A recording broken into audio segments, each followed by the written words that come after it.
आज हम first year का सेकंड लेक्चर करेंगे। हमने प्रीवियस लेक्चर में स्टोइकियोमेट्री को डिफाइन किया, उसमें कुछ हमने एलिमेंट्स, कंपाउंड्स, इनकी स्टडी की ताकि कुछ बेसिक कंसेप्ट जो है वो हमारे क्लियर हो जाए। तो आज हम प्रॉपर जो है वो स्टोइकियोमेट्री इसको स्टार्ट लेते हैं। तो सबसे पहले स्टोइकियोमेट्री की डेफिनेशन पे आते हैं कि स्टोइकियोमेट्री है क्या। तो stoichiometry is the quantitative relation between relative amounts of reagents involved in a chemical reaction। अब यहाँ पे आप जरा गौर करना है इसके ऊपर कि क्वांटिटेटिव रिलेशन क्या चीज है। क्वांटिटेटिव रिलेशन कि आपने यहाँ पे जो रिएजेंट्स हैं, मतलब जो रिएक्टेंट और प्रोडक्ट्स हैं, उसकी क्वांटिटी मेजर करनी है आपने।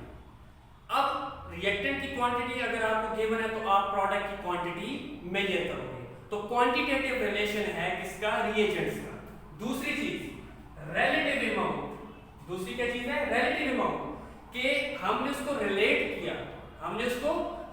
किया, वो रिलेट हम मास के साथ करें, वो रिलेट हम मोल्स के साथ करें, वो रिलेट हम उसको वॉल्यूम के साथ करें, तो ये आपके पास क्या आ जाती है, उसकी रिलेशन आ जाती है। तो quantitative relation between relative amount कि कितनी अमाउंट आपने यूज की, किसकी, रिएक्टेंट्स की, या कितनी अमाउंट आपके पास प्रोड्यूस हुई, किसकी, प्रोडक्ट्स की। और तीसरी चीज है रिएजेंट्स और केमिकल रिएक्शन। अब केमिकल रिएक्शन होता क्या है, सिंपल सी इसकी डेफिनेशन बताता हूं। Chemical reaction is the rearrangement of atoms. Chemical reaction is the rearrangement of atoms कि रिएक्टेंट्स आपस में मिलके रीअरेंज होके वो एक नई चीज आपके पास बनाते हैं। तो आपके पास केमिकल इक्वेशन क्या हो गई कि रीअरेंजमेंट ऑफ एटम्स आ गई। यहां पे मैं एक चीज लिख देता हूं कि हमारे पास हाइड्रोजन प्लस ऑक्सीजन मौजूद है, तो इससे आपके पास क्या चीज बनेगी, वाटर बनेगा। तो ये हाइड्रोजन, ऑक्सीजन और हाइड्रोजन, क्लियर है। ये आपके पास क्या चीज आ गई, प्रोडक्ट आ गई। और प्रोडक्ट क्या आपके पास, वाटर है। अब देखो यहां पे अरेंजमेंट क्या थी, इस तरह से थी, यहां पे इसकी अरेंजमेंट क्या होगी, चेंज हो गई। तो ये चीज है आपके पास कि केमिकल रिएक्शन के अंदर आपके पास क्या चीज होगी, रीअरेंजमेंट ऑफ एटम्स होगा। क्लियर है। दोबारा आते हैं स्टोइकियोमेट्री पे। It is a quantitative relationship between relative amounts of reagent involved in a chemical reaction के केमिकल इक्वेशन है, उसमें जो reagents इस्तेमाल हो रहे हैं वो सारे का सारा आपके पास क्या होगा जी, स्टोइकियोमेट्री में हम उसकी क्वांटिटेटिव रिलेशन स्टडी करेंगे। क्लियर। उसके बाद एक चीज बहुत जरूरी है जिसे हम कहते हैं मोल कंसेप्ट। अब मोल को एक्सप्लेन करने से पहले मैं आपको कुछ चीजें बताता हूं कि what is mole. Mole is basically a counting unit. Mole क्या आपके पास एक काउंटिंग यूनिट है। आपने कहा होगा, किसी शॉप पे गए हो, उसे कहा होगा कि मुझे आपने 1 दर्जन केले दे, 1 दर्जन अंडे दे। अब 1 डजन काउंटिंग यूनिट है और 1 डजन में कितने आते हैं आपके पास, 12 आते हैं। 1 डजन में कितने आते हैं, 12 आते हैं। तो इसी तरह मोल कंसेप्ट जो है इसमें भी आगे जाके हमें क्लियर होगा कि कितने एटम्स आते हैं, कितने मॉलिक्यूल्स आते हैं, कितने आयंस इसके अंदर आते हैं, या कितने फार्मूला यूनिट्स एक मोल के अंदर आते हैं, या एक मोल के अंदर कितने ग्राम्स आपके पास मौजूद होंगे। क्लियर है। तो मोल कंसेप्ट में सबसे पहले एक चीज आती है रिलेटिव मास। क्या चीज आती है, रिलेटिव मास। अब देखो रिलेटिव मास सिंपल सी बात है, रिलेट कर रहे हो आप किसी के साथ। जैसे मैं कहूं किसी को कि आप फलाने की तरह दिखते हो, आप फलाने की तरह काम करते हो, आप फलाने की तरह खेलते हो, तो मैंने क्या किया, रिलेट किया। मैंने क्या किया, उसको रिलेट किया। तो रिलेटिव मास। अब रिलेटिव मास निकाला गया एलिमेंट्स का। हम कहते हैं ना कैल्शियम का 40 है, हाइड्रोजन का 1 है, ऑक्सीजन का 16 है आपके पास। क्लियर है। आयरन का आपके पास 56 है, सल्फर का आपके पास 32 है।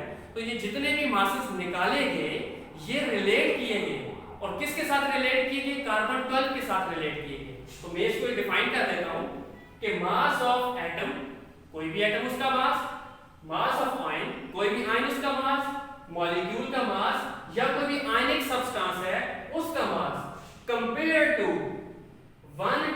Mass of carbon 12, 1/12 mass of carbon 12 के साथ आप उसको कंपेयर करोगे तो आपके पास वो रिलेटिव मास होगा।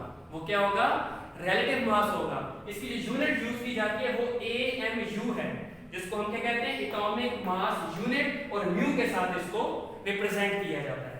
तो क्या चीज आ गई कि हमने रिलेट किया, हमने क्या चीज की? रिलेट किया कि फलानी चीज फलाने की तरह है, उसके साथ रिलेट करके आपने उसका रिजल्ट बता दिया। तो यहां पे भी ऐसे ही हुआ कि आपने कार्बन 12 के साथ, आपने कार्बन 12 के साथ रिलेट किया किसी भी एलिमेंट का मास और आपने उसकी वैल्यू बताई, तो वो आपके पास आ गया रिलेटिव मास। वो आपके पास क्या चीज आ गई?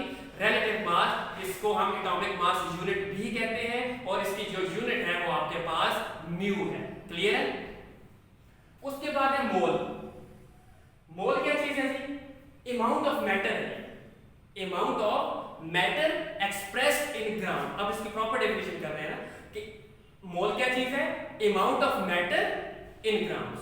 ये amount of matter that express relative mass, that express this relative mass into grams। अब यहाँ पे आपके पास जो चीज लिखी हुई है कि ये जो मैंने कहा कार्बन के साथ हमने कंपेयर किया, तो कार्बन का मास कितना है? AMU। अब इसको हम मेजर नहीं कर सकते, आपके पास ऐसा कोई वेट मशीन नहीं है जिससे आप इसको मेजर करो। हम क्या करते हैं? ग्राम एटम का कंसेप्ट लेते हैं। हम क्या करते हैं जी? ग्राम एटम का कंसेप्ट लेते हैं कि इस AMU को कन्वर्ट कर देते हैं किसके अंदर? ग्राम एटम के अंदर, तो वो आपके पास मोल आ जाएगा। तो amount of matter that express relative mass into grams is called as mole. तो देखो यहाँ पे क्या चीज है कि 1 atom of calcium is equal to 40 म्यू। एक कैल्शियम एटम का जो रिलेटिव एटॉमिक मास है वो 40 है। इसी को अगर मैं एक्सप्रेस कर दूं, किसी को अगर मैं एक्सप्रेस कर दूं, तो आपके पास क्या आ जाएगा? ग्राम में अगर एक्सप्रेस किया जाए तो यहाँ पे एटम की बजाय हम मोल भी लिख सकते हैं कि 1 मोल ऑफ कैल्शियम कितने ग्राम होगा? 40 ग्राम होगा। कितने ग्राम होगा? 40 ग्राम। तो ये है आपके पास मोल के व्हेन, इसकी एक और डेफिनेशन भी है, when atomic mass, when molecular mass, when formula mass expressed in gram is called as mole, is called as mole. तो आपने एटॉमिक मास यूनिट को कन्वर्ट करना है किसके अंदर? ग्राम के अंदर। तो वो आपके पास क्या चीज आ जाएगी? रिलेटिव एटॉमिक मास आ जाएगा। क्लियर? उसके बाद हम जाते हैं जी रिलेशन विद Na। Na है एवोगैड्रोस नंबर। Na क्या है आपके पास? एवोगैड्रोस नंबर है। अब ये जो एवोगैड्रोस साइंटिस्ट था उसने ये नंबर कैलकुलेट किए, डिटरमिन किए, तो ये आपके पास क्या आ जाएगा? रिलेटिव हो जाएगा उसके साथ, मास के साथ। क्या रिलेशन क्या है जी इसका जी? एवोगैड्रोस नंबर का, कि Avogadro's number, Avogadro's number, Avogadro's scientist उसने ये नंबर सबसे पहले डिटरमिन किया कि ये आपके पास क्या हो जाएगा? एवोगैड्रोस नंबर हो जाएगा। तो 1 mole of any substance, 1 mole of any substance, उसमें पार्टिकल्स होते हैं। कोई भी सब्सटेंस है उसके अंदर क्या चीज मौजूद है? पार्टिकल्स मौजूद हैं। वो इक्वल है किसके? 6 × 10⁻23। कोई भी मास, ये let's say this marker is 1 mole, this marker is 1 मोल। ये मार्कर 1 मोल है। तो जब ये 1 मोल है तो इसके अंदर जो पार्टिकल्स होंगे वो 6 × 10⁻23 होंगे। कितने होंगे? 23। 1 मोल। ये बात क्लियर कर दें कि 1 मोल कोई भी सब्सटेंस है।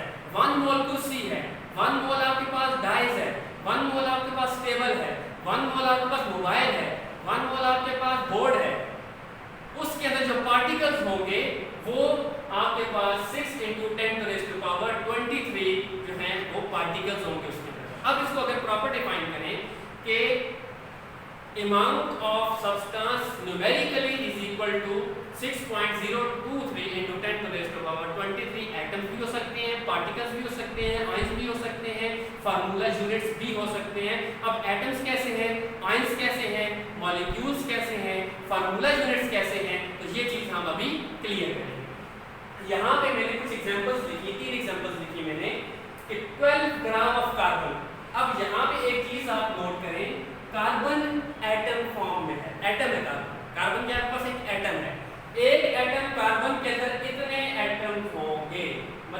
ग्राम आपके पास कार्बन है तो उसके अंदर कितने एटम्स होंगे, क्योंकि कार्बन एक एटम है ना, मॉलिक्यूल तो नहीं है ये, ना ये आयन है, ना ये आपके पास फार्मूला यूनिट है, ये आपके पास एक एटम है। तो एक कार्बन का जो मास है वो कितना है 12 ग्राम।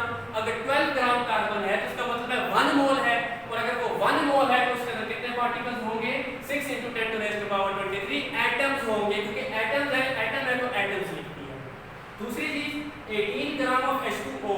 Now this H2O is a molecule, this H2O is a molecule. अब 18 ग्राम ऑफ जो वाटर है आपके पास 1 मोल हो गया, 1 मोल हो गया आपके पास ना, तो 1 मोल ऑफ वाटर या 18 gram of water is equal to 6 × 10⁻23 molecules. क्या चीज आ गई मॉलिक्यूल, क्योंकि वाटर एक मॉलिक्यूल है तो यहां पे आप मॉलिक्यूल लिखोगे। तीसरी चीज 40 ग्राम ऑफ कैल्शियम +2 आयन है तो 6 × 10⁻23 आयन्स होंगे इसके अंदर। क्लियर है? तो 40 ग्राम ऑफ कैल्शियम +2 आयन है तो आगे आना सिद्ध हो गया, तो ये 1 मोल ऑफ आयन हो गया। क्या हो गया 1 मोल ऑफ आयन हो गया। क्लियर है ये चीज के रिलेशन आपको समझ आया? एवोगैड्रो नंबर का मोल का क्या आपस में रिलेशन है? ये रिलेशन है कि 1 mole is equal to 18 gram of water is equal to 6 × 10⁻23 molecules. Clear है? अगर ये हाफ मोल हो जाए तो मॉलिक्यूल्स भी हाफ हो जाएंगे। अगर ये इसका कैल्शियम आयन का मास हाफ हो जाए तो आपके पास एवोगैड्रो नंबर भी क्या हो जाएंगे हाफ हो जाएंगे। क्लियर है? तो ये रिलेशन है किसका मोल का और एवोगैड्रोस नंबर का। क्लियर है? उसके बाद है कैलकुलेशन ऑफ मोल। अब ये चीज स्टोइकियोमेट्री में बहुत जरूरी है। स्टोइकियोमेट्री बेसिकली है ही क्वांटिटेटिव रिलेशन। आप रिलेटिव अमाउंट रिएजेंट भी फाइंड करते हो इसके अंदर। आप ये चीज इस चीज का अंदाजा लगाते हो कि अगर आपके पास 10 ग्राम रिएक्टेंट है तो प्रोडक्ट कितना बनेगा, किस क्वालिटी का बनेगा, किस क्वांटिटी का बनेगा, क्वांटिटी क्या होगी उसकी। तो उसमें कैलकुलेशन ऑफ मोल्स बहुत जरूरी है आपको। क्लियर? तो कैलकुलेशन ऑफ मोल, यहाँ पे एक छोटी सी मैंने डायग्राम ड्रॉ की है। इस डायग्राम को थोड़ा सा आपको समझना है कि ये मैंने लिखा हुआ है मोल। ये क्या चीज है आपके पास मोल। अब मोल से हम कन्वर्ट कर रहे हैं किसी के अंदर, या हम किसी चीज को मोल के अंदर कन्वर्ट कर रहे हैं। तो एक एक को मैं डिफाइन करता हूँ। सबसे पहले यहाँ पे आपके पास लिखा हुआ है if mass is divided by molar mass. अगर मास को मोलर मास से डिवाइड किया जाए तो मोल आंसर आता है। मास को अगर मोलर मास से डिवाइड किया जाए तो मोल आंसर आएगा। क्लियर है? पार्टिकल्स अगर गिवन है आपको तो पार्टिकल्स को आप डिवाइड करोगे एवोगैड्रोस नंबर के साथ तो आपके पास मोल आ जाएगा। अगर वॉल्यूम आपको गिवन है तो वॉल्यूम को डिवाइड करोगे मोलर वॉल्यूम के साथ, Vm मोलर वॉल्यूम जो 22.14 STP पे होता है। ठीक है? STP के ऊपर इसका क्या है 22.14 है। तो volume is divided by molar volume तो मोल आंसर आ जाएगा आपके पास। क्लियर है? ये तो वो आपके पास तीन चीजें आ गई कि अगर आपको ये चीज गिवन की हो तो मोल आपने अगर फाइंड करना हो, अगर आपने क्या फाइंड करना हो मोल फाइंड करना हो। क्लियर है? कि मोल फाइंड करना है आपने तो आपने ये करना है मास को डिवाइड करना है मोलर मास के साथ। अगर पार्टिकल्स गिवन है तो एवोगैड्रो नंबर के साथ। अगर वॉल्यूम आपको गिवन है तो उसको डिवाइड करेंगे मोलर वॉल्यूम के साथ। क्लियर? तो आपके पास क्या आंसर आएगा मोल आंसर आएगा आपके पास। अब हम आगे जाते हैं। अगर मोल आपको गिवन है, इसलिए एरो मैंने इस तरह ड्रॉ किया। अगर मोल गिवन है आपको तो मोल अगर गिवन है तो मोल को मल्टीप्लाई करो। मोल को क्या करो मल्टीप्लाई। मोल को हम मल्टीप्लाई करेंगे किसके साथ मोलर मास के साथ। किसके साथ मोलर मास के साथ। तो आपके पास क्या चीज आ जाएगी मास आ जाएगा। कि when mole is multiplied by molar mass आपके पास मास आ जाएगा। आप मास फाइंड कर लोगे क्योंकि ये तीन चीजें हैं ना आपके पास 1 2 3। दो का आपको पता होना चाहिए, दो का आपको पता होना चाहिए। मोल अगर आपको गिवन है मोलर मास आप फाइंड करोगे वो हमारा नेक्स्ट टॉपिक है और मास आपने फाइंड कर लेंगे। तो क्या होगा मोल गिवन है तो मोलर मास से मल्टीप्लाई करो तो मास आएगा। मोल अगर गिवन है पार्टिकल्स में आंसर लाना है तो उसको एवोगैड्रो नंबर से मल्टीप्लाई करो तो पार्टिकल्स आ जाएंगे। कि नंबर ऑफ पार्टिकल्स कितने हैं। ये अगर लेट्स से 2 मोल है तो 2 मोल में कितने पार्टिकल्स होंगे तो आप उसको एवोगैड्रो नंबर से मल्टीप्लाई करोगे। तो सिंपल चीज है 2 मल्टीप्लाई बाय एवोगैड्रो नंबर तो आपके पास उतने पार्टिकल्स आ जाएंगे। क्लियर? फिर अगर हमने वॉल्यूम फाइंड करना है, क्या फाइंड करना है वॉल्यूम, तो मोल को मल्टीप्लाई कर देंगे मोलर वॉल्यूम के साथ, तो आपके पास वॉल्यूम आ जाएगा, आपके पास क्या आ जाएगा, वॉल्यूम आ जाएगा। तो इस तरीके से हम मोल की कैलकुलेशंस करते हैं। तो ये 6 फार्मूलाज आपके पास सामने आ चुके हैं। मैं फिर रिपीट कर देता हूँ कि अगर आपने मास को मोलर मास से डिवाइड किया तो मोल आंसर आएगा, अगर आपने पार्टिकल्स को एवोगैड्रो नंबर से डिवाइड किया तो मोल आंसर आएगा, अगर आपने वॉल्यूम को मोलर वॉल्यूम से डिवाइड किया तो मोल आंसर आएगा। और अगर आपको मोल गिवन है तो मोल मल्टीप्लाई करो मोलर मास के साथ तो आपके पास मास आ जाएगा। मोल अगर आपको गिवन है तो उसको नंबर ऑफ एवोगैड्रो नंबर से मल्टीप्लाई करो तो पार्टिकल्स आ जाएंगे। मोल अगर आपको गिवन है तो मोलर वॉल्यूम से मल्टीप्लाई करो तो वॉल्यूम आपके पास आंसर आ जाएगा। तो दो में मैंने आगे इक्वेशन एग्जांपल्स लिखी हैं कि moles in 90 gram of glucose, कह रहे हैं कि मोल्स फाइंड करो और आपके पास ग्लूकोज कितना है 90 ग्राम है, ग्लूकोज कितना है 90 ग्राम। तो सीधा फौरन ऊपर चले जाओ, मोल फाइंड करना है ना, क्या फाइंड करना है मोल। तो क्या करेंगे, मास गिवन है, मोल्स फाइंड करने हैं, मोलर मास को फाइंड कर लेंगे। तो मास को डिवाइड कर देना है किसके साथ, मोलर मास के साथ। ये देखो यहाँ से आपको क्लियर हो जाएगा, ये इसी फार्मूला को आपने यहाँ पे यूज करना है कि मास को डिवाइड करना है मोलर मास के साथ, तो क्या चीज आ जाएगी, मोल्स आ जाएंगे। तो यहाँ पे आगे मैंने किया गया है कि 90 ग्राम आपको गिवन है, 180 ग्राम इसका मोलर मास है। तो वो यहाँ जाके मैं आपको बताऊंगा कि फाइंड कैसे करते हैं। तो 90 डिवाइड बाय 180 तो मोल्स आपके पास फाइंड हो गए। तो ये रिक्वायर्ड था कि moles in 90 gram of glucose आपने क्या करने हैं, फाइंड करने हैं। तो ये आपके पास इस तरीके से ये फार्मूला है, आप उसके मोल्स कैलकुलेट करेंगे। अब दूसरा जो यूज किया गया यहाँ पे, एक moles in 6.02 into 10 to raise to power 22 molecules of carbon dioxide। क्या चीज कह रहे हैं कि आपने मोल्स फाइंड करने हैं, इतने पार्टिकल्स हैं किसके, कार्बन डाइऑक्साइड। अब यहाँ पे गौर करो, मोल्स फाइंड करने हैं तो फौरन इधर आ जाओ, ये फार्मूला आपको याद होना चाहिए। फौरन मोल फाइंड करने हैं, गिवन क्या है, पार्टिकल्स। तो ये फार्मूला है, पार्टिकल्स गिवन है ना, पार्टिकल्स को डिवाइड करना है किसके साथ, एवोगैड्रोस नंबर के साथ। अब जो एवोगैड्रोस नंबर है आपके पास वो आपको नोन है, वो क्या है 6 into 10 to the power 23। अगर आप बहुत ही एग्जैक्ट वैल्यूज पे जाते हो तो यहाँ के पास आ जाएगा 6.023 into 10 to the power 23। Clear है, एवोगैड्रोस नंबर आपको पता है, पार्टिकल्स आपको गिवन है, इसीलिए आप मोल फाइंड कर सकते हो। तो क्या कहा था, अगर मोल फाइंड करना हो, पार्टिकल्स गिवन हो, तो mole will be is equal to particles divided by Avogadro's number. तो मोल्स इन ये आगे, तो मोल्स क्या आ जाएगा, number of particles divided by Avogadro's number. तो ये फार्मूला पहले हम स्टडी कर चुके हैं। तो 6.02 into 10 to the 23 divide by 6.02 into 10 to the power 23, दोनों आपस में डिवाइड हो जाएंगे, आंसर आ जाएगा 10 पावर -1। इसका मतलब है 0.1 मोल्स आपके पास के हैं जी। इतने जो पार्टिकल्स हैं कार्बन डाइऑक्साइड के, उसके जो मोल्स हैं वो आपके पास कितने हैं, 0.1 है, 0.1 है। अच्छा आगे चले जाते हैं जी मोलर मास की।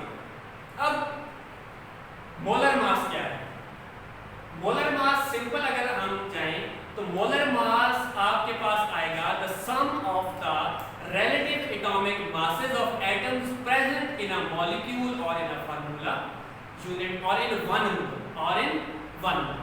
molecule अगर 1 मोल है, एटम अगर 1 मोल है, आपके पास आयन अगर 1 मोल है, आपका फार्मूला यूनिट 1 मोल है, तो उसका जो मास होगा वो मोलर मास। 1 मोल, 1 मोल का मास, मोलर मास क्या हो जाएगा, 1 मोल का मास। तो देखो mass of 1 mole of any substance, ये 1 मोल है, ये 1 मोल है, इसका मास कितना होगा। क्लियर। तो कैलकुलेशन कैसे करते हैं इसकी, यहाँ पे मैंने ग्लूकोज की बात की, वाटर यहाँ पे लिखा हुआ है, कार्बन है, कैल्शियम है। तो नॉर्मली आप सिंपल एक चीज देखें कि मोलर मास में अगर मैं एक चीज आपको कैलकुलेट करवाऊं तो वो आपके पास इस तरह से आ जाएगी कि यहाँ पे वाटर है H2O, इसका मैंने फाइंड करना है मोलर मास। क्या फाइंड करना है, इसका मोलर मास फाइंड करना है। तो हमें पता है कि हाइड्रोजन का रिलेटिव एटॉमिक मास क्या है, 1 है, ऑक्सीजन का रिलेटिव एटॉमिक मास क्या है, 16 है। ठीक है, ये रिलेटिव एटॉमिक मास हमें पता होते हैं। उसके बाद आपने इसका मोलर मास फाइंड करना है, ये इसका मोलर मास भी है। मोलर मास ऑफ 1 ऑक्सीजन ठीक है। और मोलर मास ऑफ इस मॉलिक्यूल का अगर फाइंड करें तो हमेशा याद रखना कि एटम्स विल बी एडेड। अब इसका मतलब क्या है कि वेट और mass of atoms will be added. कैसे? वहां देखो हाइड्रोजन और ऑक्सीजन, तो दो एटम्स है ना, कितने एटम्स हैं? दो हैं, आपस में क्या हो जाएंगे? ऐड हो जाएंगे। दो एटम्स हैं तो आपस में क्या हो जाएंगे? ऐड हो जाएंगे। अब यहाँ पे एक चीज आपने देखनी है, वो चीज आपके पास ये है कि यहाँ पे हाइड्रोजन का मास 1 है, हाइड्रोजन के साथ क्या लिखा हुआ है? 2 लिखा हुआ है। और उसके बाद आपके पास दूसरा है कि ऑक्सीजन, ऑक्सीजन का मास कितना है? 16। ऑक्सीजन का मास कितना है? 16। ये आ गया आपके पास एटॉमिक मास। अब ये जो 2 है, सबस्क्रिप्ट जो है, ये इसके मोलर मास के साथ मल्टीप्लाई होता है। ये इसके मोलर मास का क्या होगा? मल्टीप्लाई होगा। तो 1 मल्टीप्लाई बाय 2 प्लस 16, तो 1 multiply by 2 plus 16 is equal to 18 gram. तो ये आ गया आपके पास मोलर मास, ये आ गया आपके पास मोलर मास आ गया। तो इसके बाद हम लास्ट सिंपल उस पे जाते हैं कि मोल एंड केमिकल इक्वेशन, कि मोल का केमिकल इक्वेशन के साथ क्या रिलेशन है। तो यहाँ पे एक इक्वेशन लिखी मैंने, आयरन प्लस सल्फर ये प्लस आयरन सल्फाइड। अब यहाँ पे आयरन का 1 मोल, सल्फर का भी 1 मोल, आयरन सल्फाइड का भी 1 मोल। तो 1 मोल ऑफ आयरन उसका मास है 56 ग्राम, सल्फर का मास है 32 ग्राम। जब ये दोनों आपस में ऐड होंगे तो आपके पास क्या आ जाएगा? 88 ग्राम, जिसे हम कहते हैं लॉ ऑफ कांस्टेंट कंपोजिशन, कि मास जो है रिएक्टेंट का और प्रोडक्ट का क्या है? सेम है। तो आप एक इक्वेशन से ये अंदाजा लगा सकते हो कि इसमें कितने मोल्स हैं, कितने मोल्स एक दूसरे के साथ मिले और कितने मोल्स बनाए। तो ये रिलेशन है इसका मोल और केमिकल इक्वेशन का। तो 4 चीजें हैं कि बैलेंस केमिकल इक्वेशन का लिखना बहुत जरूरी है स्टोइकियोमेट्री कैलकुलेशन में। दूसरा, मास को आपने मोल्स में कन्वर्ट करना है। तीसरी चीज, calculation of moles of required product, जो प्रोडक्ट आपको रिक्वायर्ड है उसके आपने मोल्स फाइंड करने हैं। और आखिरी चीज है कि मोल्स इनटू मास, कि आपने मोल्स को किस में कन्वर्ट करना है? मास में। वो कैलकुलेशन आपको हम पहले यहाँ पे बता चुके हैं। क्लियर है? तो यहाँ से हम कैलकुलेशन कर भी चुके हैं, 2 एग्जांपल्स भी कर चुके हैं। इसके बाद हम नेक्स्ट लेक्चर में स्टडी करेंगे कि कैसे मोल्स को मास में कन्वर्ट किया जाता है, मास को मोल्स में कन्वर्ट किया जाता है। तो उस वक्त के लिए अल्लाह हाफिज़, अस्सलाम वालेकुम।